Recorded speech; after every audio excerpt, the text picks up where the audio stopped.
അപ്പോൾ നമ്മൾ നൈനിത്താളിലെ ഏറ്റവും പ്രധാനപ്പെട്ട സംഗതിയാണ് നൈനിത്താളിലെ ബോട്ടിങ്. അപ്പോൾ നമ്മൾ ഭീംതാലിലും ബോട്ടിങ് ചെയ്തു, നൈനിത്താളിലും ബോട്ടിങ് ചെയ്യണം. കൊള്ളാം. ബോട്ടിങ് റേറ്റ്സ് ഒക്കെ അഫോർഡബിൾ ആണ് കേട്ടോ.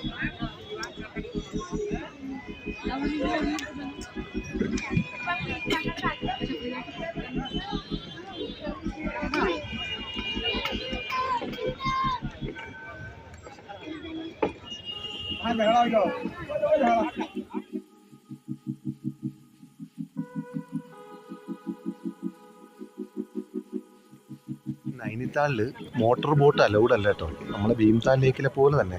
കാരണം ഈ വെള്ളമാണ് ഇവിടുത്തെ വീട്ടുകളിലും ഹോട്ടലുകളിലും ഒക്കെ കുടിക്കാനും ഒക്കെ എടുക്കുന്നത്.